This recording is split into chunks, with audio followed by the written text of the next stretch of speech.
Game 6, Eastern Conference Finals, Knicks, Pacers. Knicks avoided elimination last game on their home court. Can they now do it again on the highway? Well, to be honest, I have no clue. I've had a good feel for the series up until now, and as of this recording, I don't have any bets locked in on the side or total. I do have two player prop bets I made. I'll go over those in a second, but I'm conflicted at every level here. All series long, we've talked about the side and total being correlated. Knicks 2 wins. We're in the two low scoring games, Pacers 1 in high scoring games. So basically, if you find one, you find the other. The problem I face here is I lean towards the Pacers, but I really like the under. We know the odds makers adjust over-unders down significantly in the playoffs, and they have to because just blindly betting the unders in the playoffs has been profitable for any time frame, any sample size of games over the past 20 years. But when you narrow it down to just Game 6 and Game 7s, betting the under jumps up to over 60% win rate. And I think this is one of the reasons we've seen this total get bet down from the opener.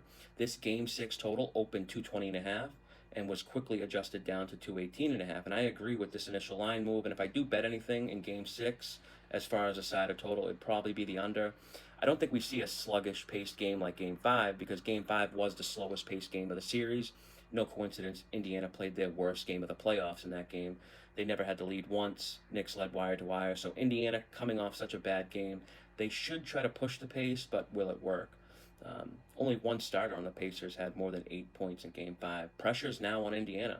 They do not want to go back to New York for a Game 7, and how the Pacers play depends heavily on both Halliburton and Siakam. I bet both their overs at 20.5 points, which also conflicts with liking the under. I think at worst case scenario, I go 1-1 on these two bets.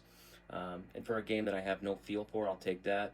I think it's unlikely we see both Halliburton and Siakam play back-to-back stinkers. Wish I had a stronger opinion to give out, but the truth is, when you get deeper into these series, it becomes harder to find angles. Everything is factored into the lines. Everyone knows everything about every matchup after seeing these teams play so many head-to-head matchups. There isn't some secret game plan teams are waiting to employ. So even though I have the two player props on Halliburton and Siakam, I don't even have one unit total at risk. I bet them both on a sports book I'm limited at and can barely bet at, and I'm fine with that because I feel like the most likely outcome on these is going 1-1, and most unlikely outcome would be going 0-2. So that's all I got for Game 6 here in the Eastern Conference Finals. We don't want to bail the bookies out by forcing bets and giving money back. So until next time, good luck with your bets.